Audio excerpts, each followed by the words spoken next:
Welcome to the Grindhead Podcast, Episode 7. My name is Grindhead Jim. Today we're talking about holiday memories.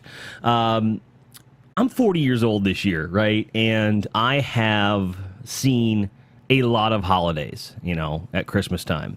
My family celebrated Christmas. I had friends of all religions and faiths growing up, but I only ever actually celebrated Christmas or a version of it, throughout my life because it's just kind of how I was brought up. So it is going to be talking about that. I want to front load this entire show by saying whatever you choose or choose not to celebrate, you are right. And I hope you have a great winter, whether it's a solstice or a Christmas or a Kwanzaa, a Hanukkah, Ramadan, whatever you celebrate or don't celebrate, even if you just buy yourself a shitload of presents and overdose on beer. Although overdose isn't really a word for beer. But the point being, celebrate yourself, celebrate your loved ones, have a good time. So I will use the word Christmas here. It is not to downplay any other holiday, just what I celebrated as a kid. Okay, so, I have very few memories prior to, the early 80s. I was born in 1977. The day before Star Wars came out in the U.S., which was May 24th. And it's something that is always odd to me. Like, the first memory that I have, any recollection of, is being carried into a foyer, which I at first thought was like my aunt's foyer that she has in her home. Later, thinking of the memory, it wasn't the same place, but it was a similar thing. You walk in, and you've got a coat rack here, and there's some kind of shoulder level shelving or some kind of separator to go into the house, which was very big in the 70s and 80s. And I remember the TV being on, and I think the Hulk was on, but I know it wasn't, because I remember having a memory later of the Incredible Hulk being on television and backing up into some stairs and shit. So that's my earliest memory. But so my earliest holiday memories are going to be around 1980, 81, somewhere in there. Whatever year, I think E.T. came out in 82, so it'd be the year before that. The reason I know that is that my grandparents got an Atari, and they didn't have E.T. because it hadn't come out yet. And a year later is when we all got ColecoVisions. So, and I know that's weird, but the holiday before, which was either 80 or 81, I want to say 81, I got there's these things called stompers. I don't know how many of you might remember this, but they were motorized little SUVs. They had these foam tires on them, right? They helped keep them bouncy, and they had these plastic tracks, and you could put them together in different ways, and it'd be boom, doo, doo, doo. So it was having these off-roading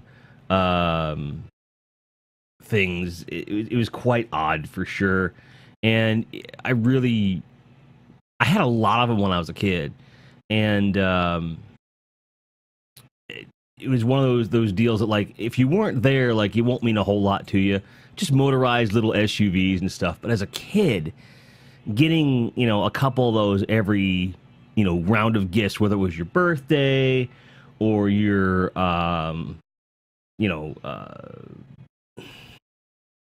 Christmas, whatever, it was something that for a while there, that was a cool small gift that you could be given that was just a ton of fun, because back then there was a variety of things, more so than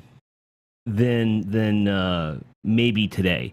Now, granted, I'm not really up on toys today, but as a kid, that's your whole world is what you were into. Because I was heavily into Masters of the Universe, He-Man. I was into Star Wars, which there wasn't that much out.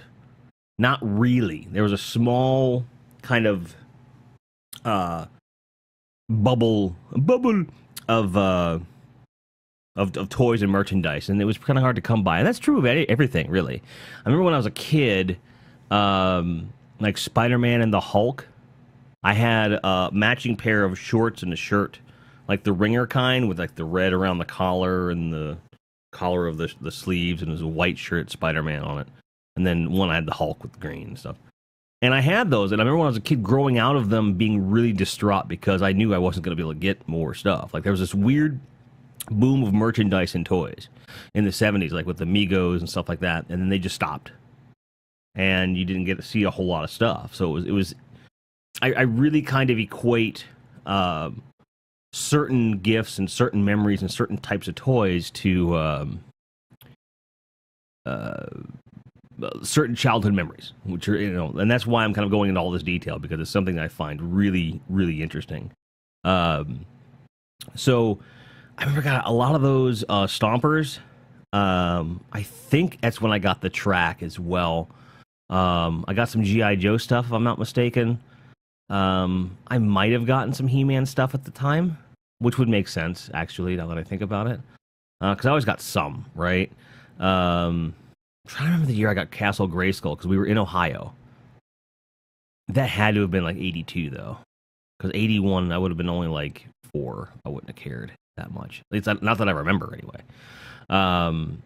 So, and the house we lived in Ohio was interesting.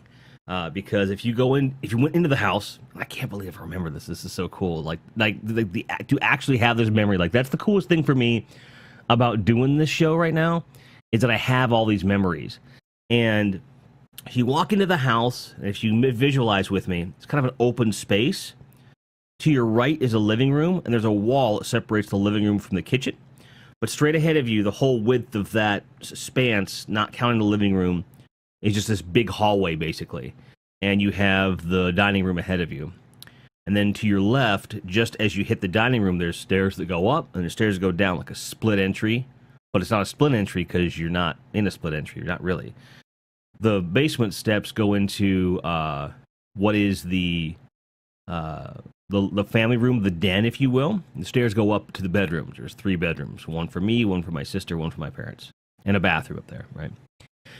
And what I loved about this house, and I've never seen a layout like this before or since, and if I did, I don't remember what before, but this plays into the Christmas thing. So if you went into what my father called the utility room, there was like the laundry area, there was the furnace and all that shit, then there was like shelving. It kept like, not a pantry necessarily, but there was some supplies and whatever. And you'd walk in, it'd be like 2 steps up, and now you're in the garage, which is perpendicular to the front of the house. So if you're looking overhead, here's the front door of the house, you walk in, here's the garage here. So you're like walking. It was a really cool house, and I miss that house a lot because it's just so different. I haven't seen a house like that. So when Dad would put together toys and whatnot, he would always put the boxes or like the refuse in the utility room. I never put 2 and 2 together, not really. Although I have a vivid memory of the Castle Grayskull box in that room. Never occurred to me, that it was fucking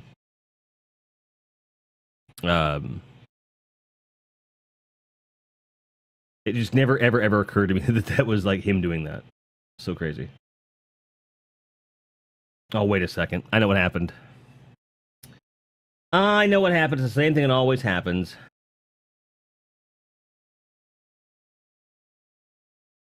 Knew it was a problem. I gotta remember. Folks, a public service announcement interrupting this podcast. If you own an Amazon Alexa Echo Dot or Echo of any kind, and you use Spotify with it, make sure when you go to your computer that you set to listen back on that machine, because the music that was playing from Spotify was playing in my living room, and I was like, I can hear it, but it's quiet. Fuck, what the hell's going on? So just remember that. It's very easy to do. You can control it from your phone or from the computer easily. You don't even have to go out there. It just does it. It's a really cool feature, but if you forget to do it, it can be embarrassing. So I remember like the Castle Grayskull box being there. I remember my parents had this like, especially my father, had a real knack for presentation with gifts, right? Dad was this guy that like he would always make it a point to like present the gift to you in such a way that was very not necessarily unique, but it was very showcasey, right? It made it look like Santa Claus, to be honest with you.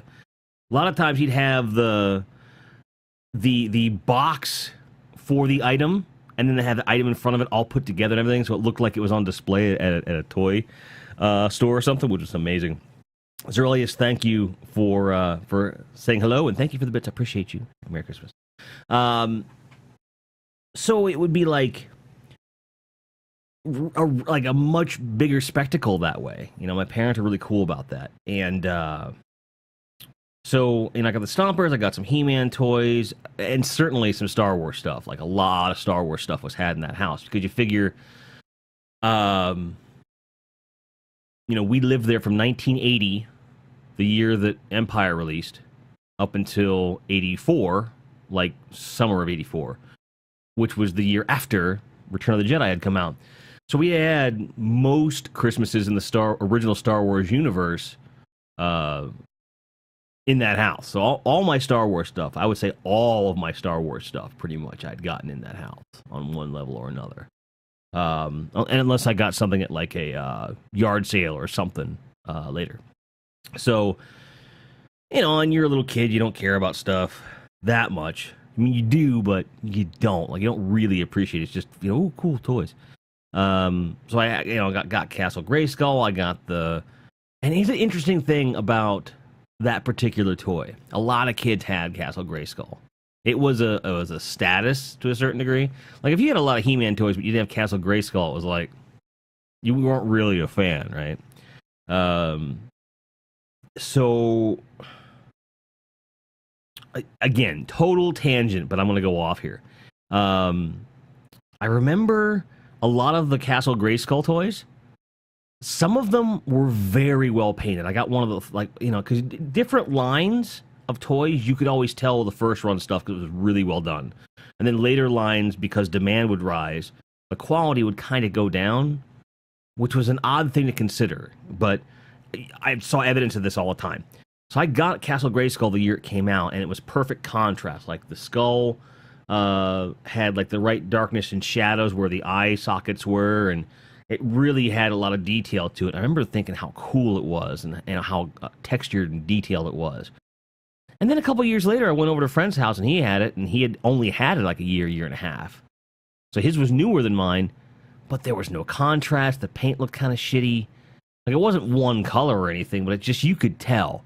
They had changed the paint, or they'd changed the plastic, or they'd changed the way they painted, or something. It just didn't look the same, and I was like, even as a kid, I was like, the fuck is this shit? Little things you notice, right? So I had all the He-Man toys. I had a lot of Star Wars stuff. There was always certain ones I could never get my hands on. Like, for some reason, my parents never wanted me to have the AT-AT Walker. And I only ever saw one in person once. It was also the first, and seeing one of those in person was also the first time I saw a drum set in person. And that was in 1984. We slept overnight at a friend's house before we moved out of the area to go to Virginia, which is a good segue. Actually, no, I'll rewind. We got a ColecoVision in 1982. And ColecoVision, for those of you that don't know, was a direct competitor to the Atari 2600 and was way better in a lot of ways. The controllers were kind of odd. Had some like Pac-Man clones and stuff, like Ladybug, which my mother loved to play. It came packaged with Donkey Kong, which was a great game. And that was like a centerpiece for our living room for a long time. Like, ColecoVision was like the shit. It was really cool to have. And the ColecoVision that we got that year remained in my parents' house until after my mother died. And I was supposed to get it. And short version, someone stole it before we had a chance to actually, pack everything properly and stuff. I won't go into details, but the short version being that I don't have that ColecoVision or any of the games or anything with it, which is a real shame because it was in great condition. I could have hooked it up, done. They hung on to it. But that was a cool thing. Like, we got one. My aunt and uncle got one. So, and then my grandparents had the Atari. So no matter where we were spending any given holiday or any time, there was a video game to be played. And it felt cool. That was really where like I started coming into my own as a person. Like, and I think that if you analyze holidays and what you ask for, what you get, and these things, they really do kind of help shape your personality. You start to remember things. You start to remember like when you started believing in who you were, and there's a lot of that in these stories. So I realize I'm just going on a list of things that I got and how I felt and stuff like that. But holidays, especially around family-oriented ones like Christmas and so forth, those for me tend to be pretty poignant memories. So we look at 1980. Well, 83 I think was just more of the same. We got a lot of those games, and that's the thing, is that there were games we got for ourselves, and there was games that my parents got for themselves. It was kind of neat. There was a Star Wars Polygon game called Star Wars the Arcade Game, which was great, and I loved that game so much. But fast forward to 84, when we moved to Virginia. My dad changed duty stations, so we went from Cleveland, Ohio area down to the Norfolk, Chesapeake Bay, Newport News, Hampton area, where we lived for 4 years. And when we lived there, those were some of the best Christmases I'll ever have, in terms of memories. Basically, the best Christmases I had were when my dad was still in the service. And I think that's just because of the time in our lives that it was, and he had so much fun with making it a spectacle and making it something cool. And I had some really, really, really, really, really, really, really, really great Christmases after that. But it's not the same when you're not a kid anymore. It's close, but it's never quite the same. 84, I've been building up to this one. This was a very, very important Christmas for me, as weird as it sounds. That year, there was a line of superhero toys that had come out from Kenner. It was called the Superpowers Collection.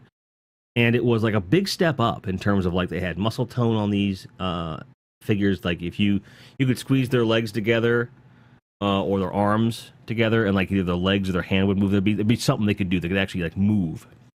And they had a really good sculpt quality for the time. And it was a whole line. And what was cool about that was that it was actually attainable. They called it a collection. So they were aiming at collectors and children at the same time. And I loved that because, again, with it being attainable, it was something that was I was like, oh, that's fucking cool. So my parents got me almost the entire line that Christmas. They were able to. I don't know how. I don't know how much it cost them. But they got me almost everything in the line, the big stuff. So I got the Hall of Justice, which is this, really big play set. I got Superman, Batman, Aquaman, Wonder Woman, Robin, Lex Luthor. The list goes on. It was almost every figure. And they confided that the only reason they didn't get the other ones was because they couldn't find them. What was cool about it was that some of the vehicles came with this book that told you everything was in the collection. So they had a guide on everything they could get, and they tried really hard, apparently, to get everything. Because they were just this is attainable, this is something you really want, and this is something that... And my dad told me later, they weren't kidding around with the collection thing. It was something that we knew might be worth something later, we knew you'd want it. That's what my dad said then. They later sold them a yard sale, but that's not here. That's not for here. That's not for that. But essentially with that, it was such a huge deal. He had the box. He'd laid out the Hall of Justice and Superman's the Supermobile, which had a battering ram, the Batmobile, Lex Luthor's jet that had these claws that would grab stuff. It was all laid out really, really ornately, and the figures were all laid out. And he left the figures in the boxes so I could open the boxes of those, but the vehicles were out and put together, and the decals were on. It was really cool. It was just such an interesting, I'd never seen anything like it before. And they also got me some Legos that year. So my dad and I built Legos together for the first time. And that began this kind of this began like my father and I doing things together, like with building things, which was something, and solving puzzles, which was something that he and I did as long as we lived together. You know, we would play, story puzzle games even into my teens. It was really cool. So they got me all of that stuff, which was really, really cool. Um, and it was right around this time I started not only being into the toys, but I liked taking care of them and keeping them presented nicely and stuff like that. And with those things all kind of coming together, you kind of get into like, so now you figure by now, 85, I'm 8 years old, which isn't that old, but you can start to like become a different person then, right? You figure by this time, I was well into elementary school. Even though I had plenty of friends at school, I had some, I don't want to say enemies, but people that didn't particularly like me. I wouldn't say I wasn't well liked, but I wasn't well understood at this point. So I was very, like, I would play alone a lot. I'd, have toys, I'd go upstairs, play, draw, whatever the case may be. And that kind of influenced a lot of things about who I became. You fast forward a year to 85, which arguably, if you're a kid, there might have been a dip in the quality of the Christmas compared. But the thing is, though, if you look at 84, was like this explosion of fucking toys, right? 85, that year I really wanted. I was really getting into comedy at that point. I was really into, like, frankly, Bill Cosby. I was really into him. I was into a couple other comics that were around at the time. There was music that I was listening to on the radio a lot because we used to drive about a half hour each way to like the dentist and orthodontist and stuff like that a lot. So I would listen to the radio more. So like 80s pop was really getting into my head. It was this year I started getting introduced to things like Metallica and Anthrax and stuff. My parents didn't know that. 8 years old, Cotton Marsh, fucking shit. Which actually no, 86 is when that came out. But I really wanted a record player. I wanted a tape deck. And so I got one. It was really cool. They got me one in 85, and it was so big they couldn't really wrap it, so my dad put it in a garbage bag with a ribbon on it, which I think might have been part of why I was kind of disappointed. But I also got my very first cassette tape that I ever got. My first record as well. I got the St. Elmo's Fire soundtrack, and I got the Tears for Fears album, Songs of the Big Chair, on tape. Those were my first ever deals. And then, but at the same time, I was still a kid. So by now, Transformers are a thing. So I'm getting a shitload of Transformers throughout the year. Like, they became a thing in 85. So I'd already had a few for, like, my birthday and whatnot. And Voltron as well. Oh, yeah, that's right. Okay. So you figure for my birthday in 85, I got the Black Lion, like the center guy. So the whole year I'm playing with just the center of Voltron. Well, for Christmas, they got me all the other shit, like the arms and the legs. So I had all the Voltron arms and legs. I was a happier and a pig and shit. They also got me the vehicle Voltron, which had just come out. Like, the whole thing was made by Matchbox. It was fucking ridiculous. They got me all that. They got me the stereo, the records, all that stuff. It was really cool. Hello, Man at Arms, and hello, Kool-Aid. How you guys doing? Welcome to the show.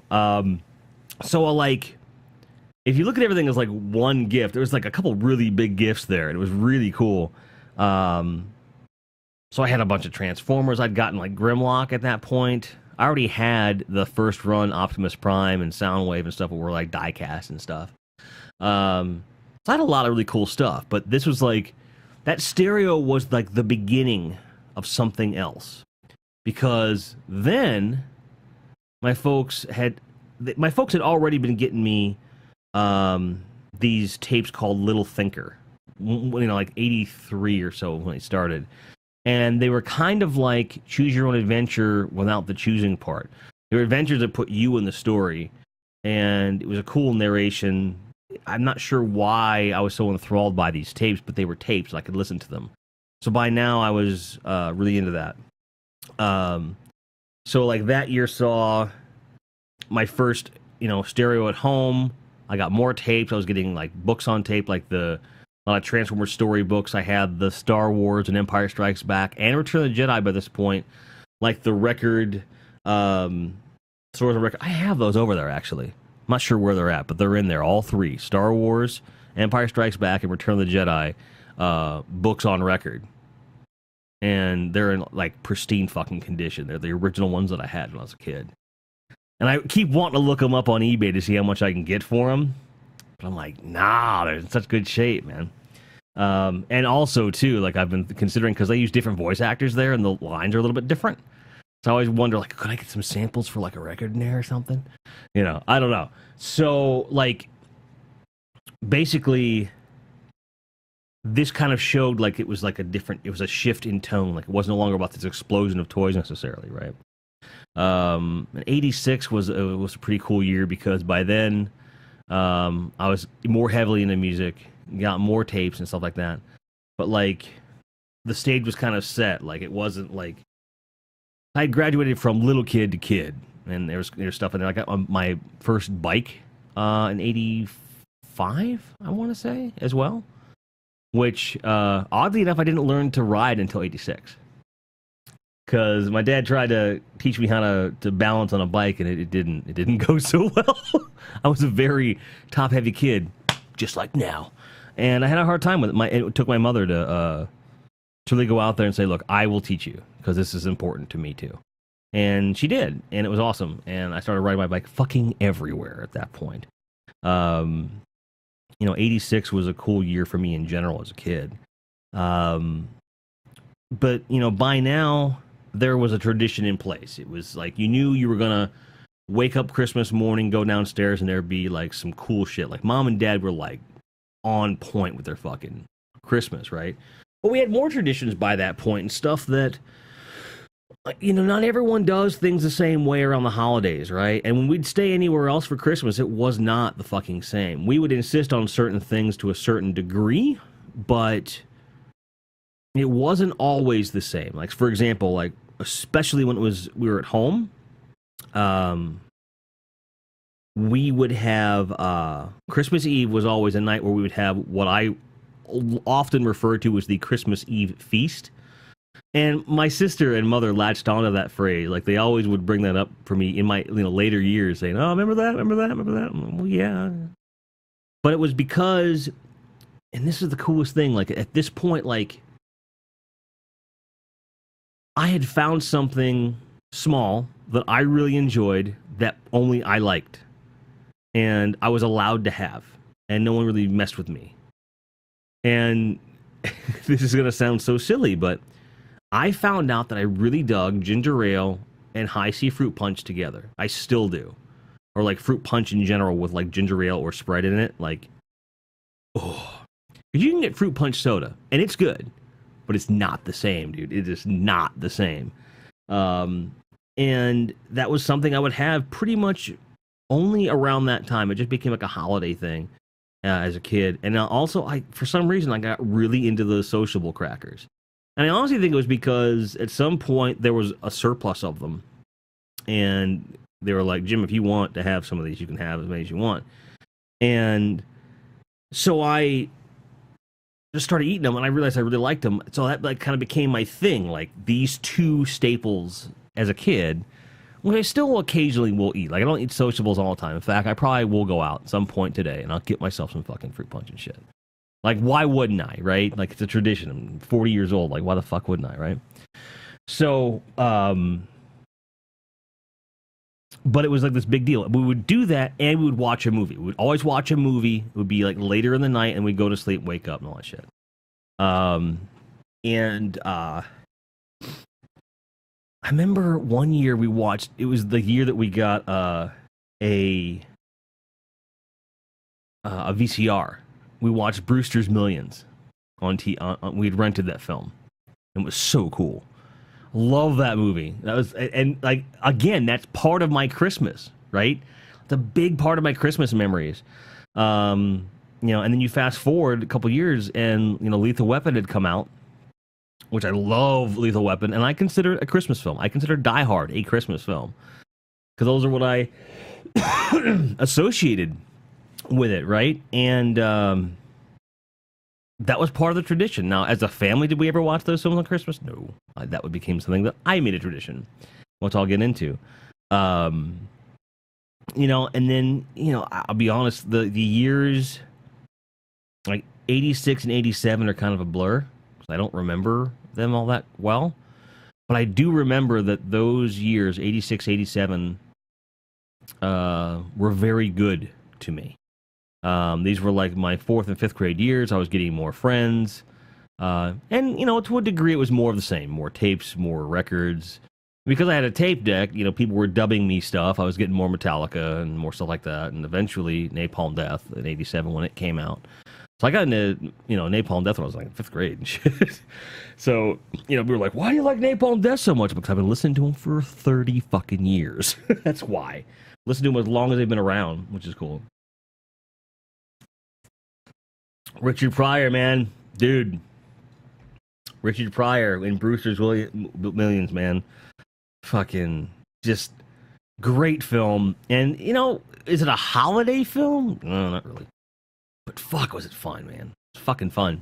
So we've got that. We got, like, and my parents, like, they would get me, like, one year they got me a Walkman, and that Walkman broke, and then they got me one for my birthday and stuff. So, like, there was always, there was an emphasis on a few things. It was, like, this combination of, like, maintaining the status quo to a certain degree.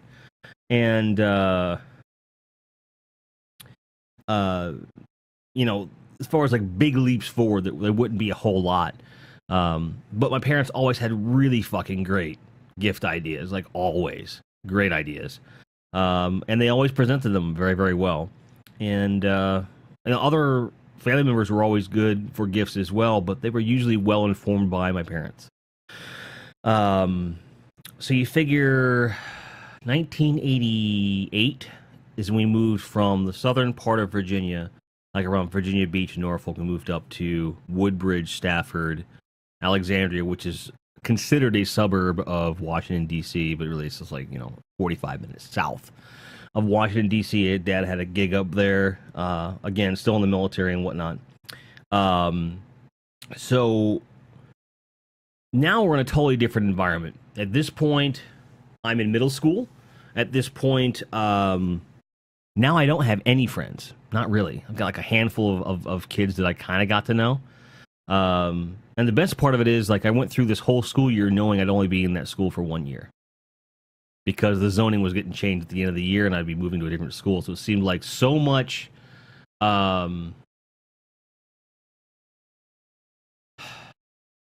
wasted effort, if you will. Okay. And yet, that year I had gotten in 88 my first girlfriend, my first kiss. Right? Go me. And, but it still felt like 88 in general was kind of a year where I was like, wasn't quite there. But I also, like, 88, that's the year I got, He's the DJ, I'm the Rapper on tape, which is the Fresh Prince of, Bel-Air, if you remember him. That was his first album, Will Smith. And I still love that old stuff. I love that stuff to this day.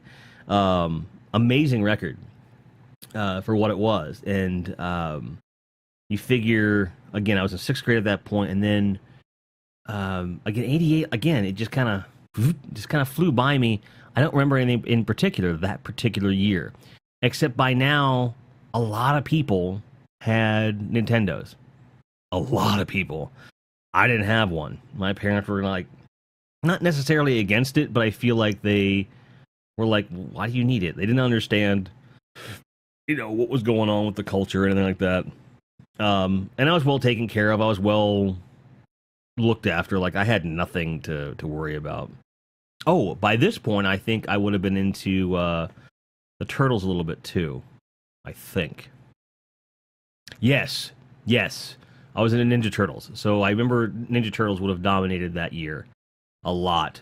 Again, memories are kind of scary. Like, I remember, like, shit about my house from when I was, like, 4, but, like, when I was, like, 11, fucking forget it. Must have been all that prepubescent angst, I guess. 89, though, was fucking huge for me. Because I got a Nintendo. And it wasn't just that I got a Nintendo. It was my parents had said, look, if you really want one, you got to save up. And I did. I saved up all year for a Nintendo. And I had just gotten enough. Like within like a week or two of Christmas, I had enough, and I was gonna go out after Christmas. My mom promised me, like, we'll go out after Christmas. You can get one. We want to go ahead and have Christmas. And what I was doing was like saying, all right, Mom, I'm gonna buy this Nintendo for Christmas. After Christmas, can you just go ahead and get me some games? I gave her a list of games. I'll be damned they didn't just say fuck it and buy me the Nintendo. They found out my grades were going to be of a high caliber. And so, like, their thought process was, not only has he proven he can save his money, but he's doing really good in school. Like, he needs to know that this effort will be rewarded and stuff. It was cool. So they got me a Nintendo action set with the zapper and the whole bit. And they didn't buy me any games, which, that's fine. I had money. I could buy my own.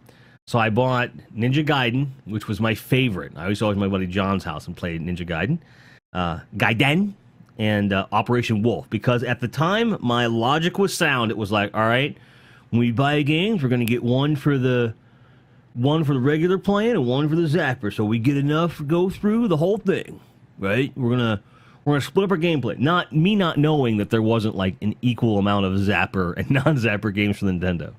But I got them. And it was so much fun, man. Oh, I remember that year getting a phone call while I was in the living room playing a game from my aunt and uncle. Now, not uncle. They're divorced. But my aunt, they called me up because they were trying to get through something on Zelda and wanted my help. I'm like, I don't fucking know Zelda. I don't like that game. And it always stuck with me, you know? And I thanked her years and years later. By, you know, validating, like, as an adult, like, hey, this is cool, this is, it isn't just for kids necessarily. And yes, no hat. So also so 89, that was also my 7th grade year, and that was also the first year I was ever even introduced to the movie A Christmas Story. Now, it was never a tradition in my household, and I didn't actually get to watch that again for a couple years. But that's when that movie started to have a life of its own for me. Because I was like, oh, this is great. It was a really cool movie and stuff. But, yeah, no. How it goes. And then, like, I was like, well, that's it. Like, I think as a kid, you reach certain plateaus. Like, the first one was, like, having a stereo. Knowing, okay, well, I've got this thing. This is, like, I'm going to focus all my everything into like music and listening to stories and radio and stuff, you know. And then I got the Nintendo. It was like, it was all about the fucking Nintendo. And you just kind of figure, well, that's the plateau. Well, my parents took it to a different level the next year that I really wasn't expecting. 1990, they went fucking shithouse. They went absolute fucking shithouse. They went crazy on me. And I'll never forget, it was so generous. Not just in terms of like the volume of what they got me, but like the thoughtfulness of it. Like they were just like, it was just really cool, the amount of work they put into it. And I know this sounds really silly. In today's day and age, you got to remember, this is before the internet. Mail order, although there, was not something that was very trusted at the time.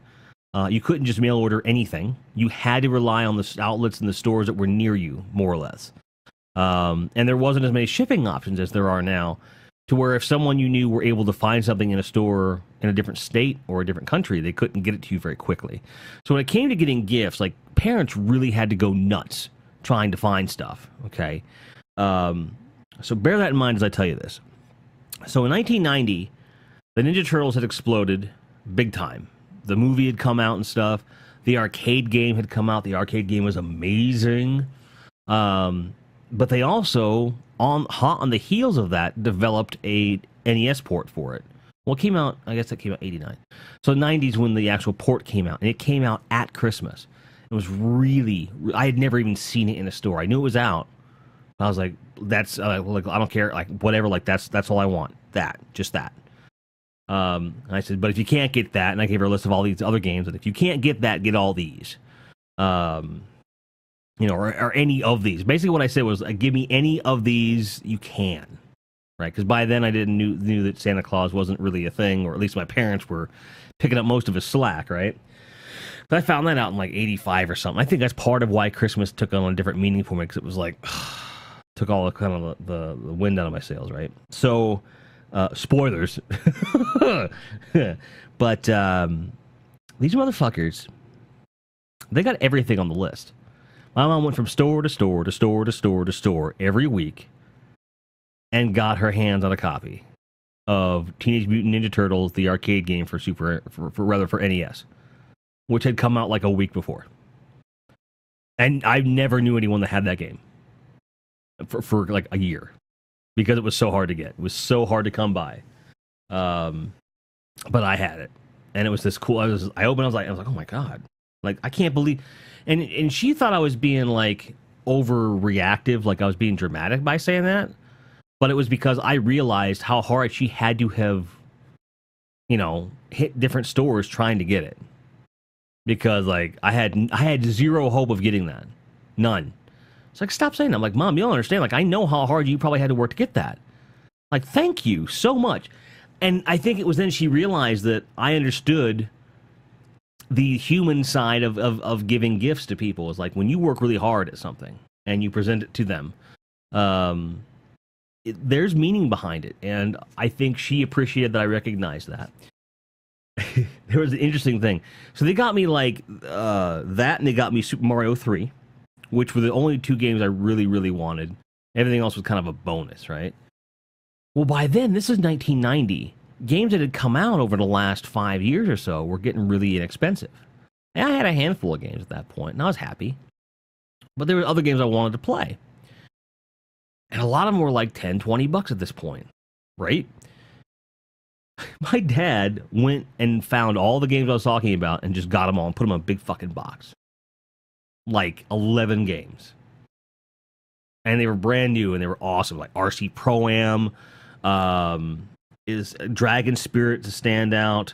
Boy and His Blob, which that's so much fun, that game. Once you get used to like the concept of what they're doing, it's really cool. I haven't played the new version yet. I want to. Do I even have it? I think I have it. I have to find out. Do I have this game? Probably yes. Luckily, it's at the top of the list if it is there. I don't have it. Okay. Well, it's on sale. Anywho, those games and a bunch like Codename Viper, which basically all these games were like really fucking great games to play. It wasn't a dud in the bunch, and it like doubled my collection, and I just had so much fun. It was something so simple, right? But they were just like, you're not asking for that much monetarily from their perspective. And they told me later that's all you wanted. That was easy stuff. There was no harm in it. Boom, there you go. Well, they got me more than they needed to, because they got me the second DJ Jazzy Jeff record called "And in This Corner." My sister had also gotten it for me, and I think there was miscommunication between Mom and her. And so when I opened it, my sister was very upset because like that's what I got him. So me being the kind of brother I was like, Mom, can you return this to the store, please? And I took my sister's, I opened, and I says, this is the copy I'm going to keep. And I still have that copy to this day. It's on a tape. I never listened to it, but I have it over here. I have the CDs and stuff. Like, that's the thing. Like, it's weird. Like, I hang on to all this stuff. It's an odd, like, for me anyway, it's an interesting exercise in, like, where collection and hoarding kind of cross paths, right? So, again, I felt like that was a plateau, and I was wrong again. Because, yeah, I was into music. Yes, I had a tape player. Yes, I had a record player. The following year was when my parents became aware of how into music I was. And that year, all I wanted, I had a very specific boombox in mind. For those of you who don't know, a boombox is usually around this big. It's got speakers on both sides. You got your tape deck or tape decks in the center with a CD player on top. And that was the jam, right? Well, my folks did not get me the one I actually asked for, and I'm still not sure why. I think they found a dad did his research with Consumer Reports or something, found out this one was better, and whatever. It still was fucking great, and I had it for like 6 7 years. No, like 8 years actually. 91 they get me a stereo with a CD player in it, and they got me my first CD. My first CD I ever got was the Black Album, Metallica. And then the day after Christmas, I took all my Christmas money that I had because that was becoming more and more a thing for me at that point as an older person.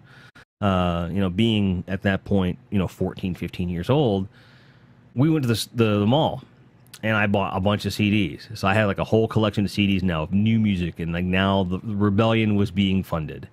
I should not neglect to mention that my paternal grandmother, my dad's mom, who was the most conservative person I've ever met. She wouldn't really shove it down your throat, but she was one of those very quiet, conservative people, right?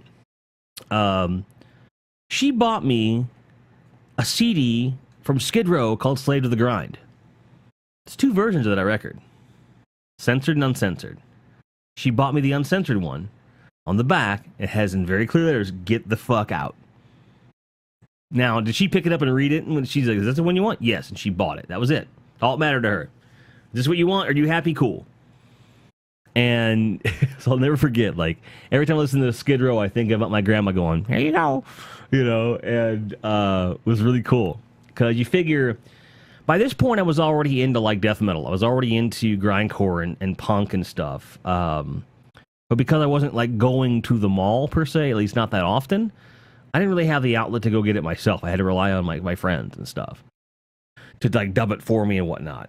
Because where we lived in Northern Virginia, we had the mall was called Potomac Mills. It was a huge mall. It's like a mile long or something, and it's an L shape. And my mom was never down with just dropping me off, and I didn't necessarily want to go. So I was a little bit more focused on video games, even though I loved music. But having the CD player was like a big deal for me. So like, it formed so much of who I am from like all these things. Because it's one thing as the kid to be into something, but to have your family nurture it by saying, "Well, here, try this."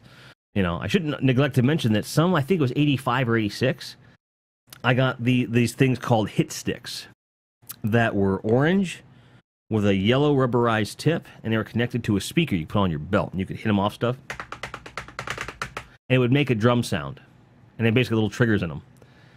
And by 1990, I had cut the cords off of them and just used them as drumsticks, and began practicing with drumsticks in my room, and that later became me becoming a drummer. As many of you know, I was a professional drummer for many years.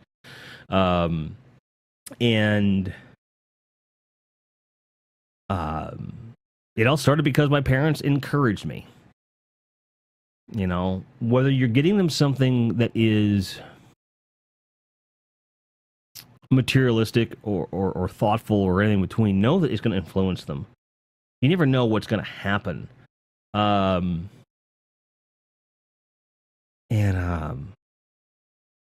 My parents influenced my love of comic characters. They influenced my love of pop culture. They influenced my love of science fiction. They influenced my love of film. They influenced my love of experimentation.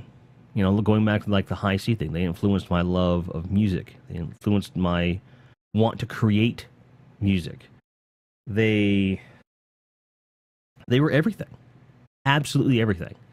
And this is just goddamn 1991, right? We're not even like into adult years at all. And I'll give you the highlights. I'm not going to go year to year here.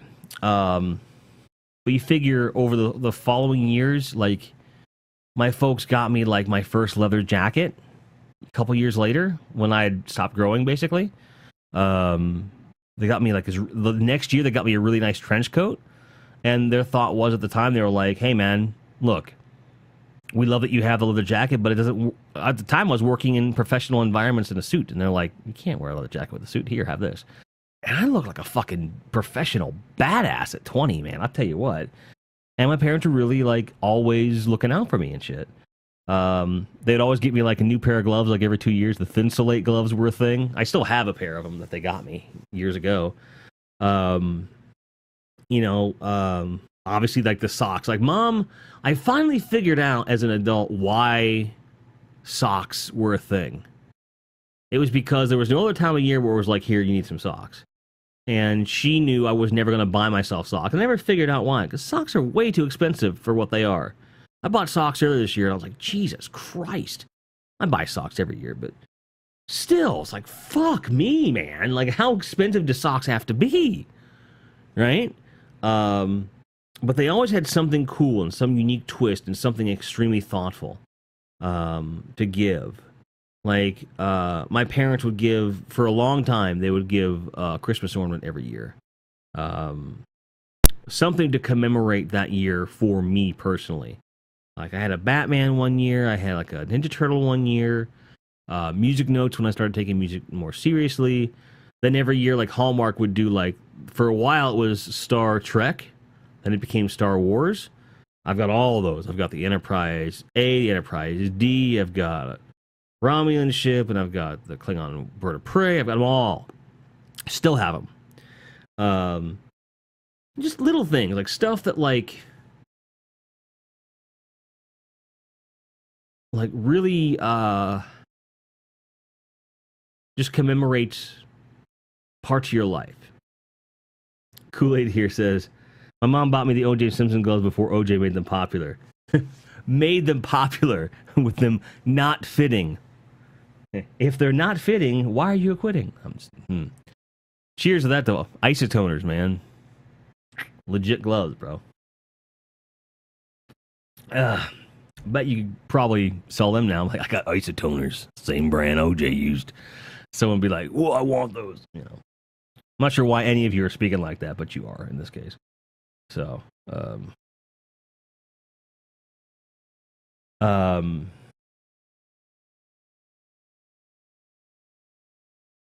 so if you fast forward to, you figure by then we're into like 98, 97 time frame. And there was, again, always cool stuff, like little ornaments and trinkets and whatnot. And by 99, things were not so great for the Grindhead, man. I had moved out of the house. I wasn't doing well financially and was, by that point, homeless. My parents didn't know that. I was living out of my car. I remember a particularly generous family of friends. I just showed up to their house out of nowhere, and I said, "Hey, like, I'm really sorry. Can I use your shower?" And I showered at their place, and they washed my clothes, they gave me breakfast, and then sent me on my way to have a good Christmas with my family. And um, it was just a few months later that, um, like 2 months later, in fact, that I couldn't live anymore on the street. It was too cold. There was nowhere to squat. There was nowhere to stay. Um, and that's when I decided to join the military. I moved back home, and that was another shift in like how holidays in general worked with my family, because that year, I wouldn't know it at the time, that was the last Christmas that I'd ever have with my dad,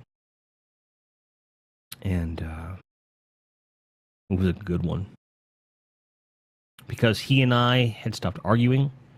He and I were getting along. I was moving forward in my life. He had a huge weight off of his shoulders. My mother felt secure. Like, for the first time at that point in a very long time, my whole family were all like firing all cylinders. Things were good.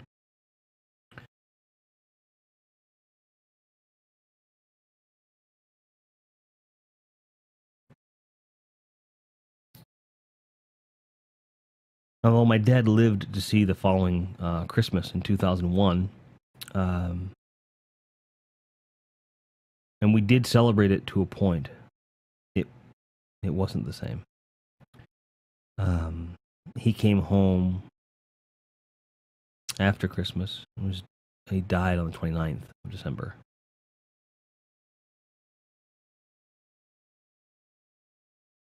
Most of the things that... No, I take that back. Everything that had been gotten for him for Christmas, for the most part, I inherited right then and there. I took on a lot of his stuff that year, and you know, from a Christmas bounty standpoint, that was a lot.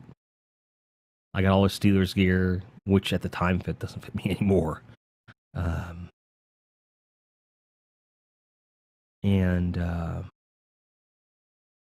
For me, that was it. For me, that was the end.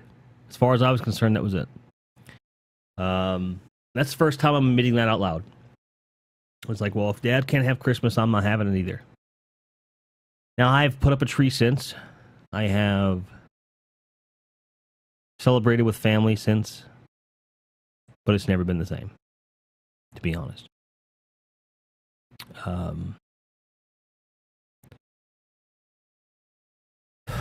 The next year was my daughter's first Christmas, and I was happy to let it be about her. Like, I was happy to give Christmas to people. I wasn't a real big fan of receiving it anymore. By that point, I was in my first marriage. I had a nephew from marriage. He really, really, really, really, really wanted like a PS2, PlayStation 2. And I advocated hard for him to get it that year. I was like, fuck it, like, let him have it. And it was because I encouraged him and said it was harmless that he got it. And he was very happy about that. And then the next year, like I said, was my daughter's first Christmas. No, 2003. What the fuck am I thinking? I'm sorry. 2002 was weird because it was the year after he was gone. I know we went home, but I don't remember any of it. Probably because it was very painful. I don't mean to bring stuff down, you know, but, you know, and then you figure by 2003, when my daughter was born, I got divorced after that, and I had, by the end of the year, met the person I would marry later, my second wife, and she went home with me that year. Did we even go home that year? Yeah, we did. We did, because that was Maddie's first Christmas. And then we also spent with her family, so I had a bunch of different things happen. So it was cool, but Jen didn't take Christmas as seriously as I did, although, you know, just a few things, you know. Her parents got stuff, we got stuff for them, vice versa, etc. But there was just something about the way the holiday felt that kind of died when my dad died. And so I started looking a lot more...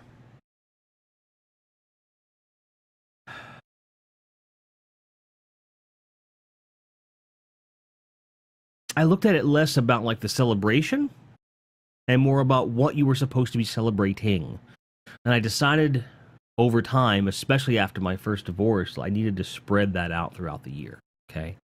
For me, the holidays are about appreciating people, making sure they know that you appreciate them, making sure that you take the time to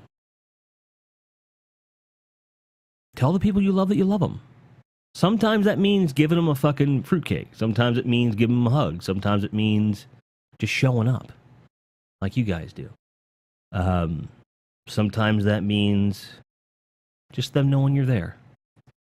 And although this is a really great time of year to emphasize that and accentuate that, you need to do that every single day, because the gifts you give people influence them, whether you know it or not.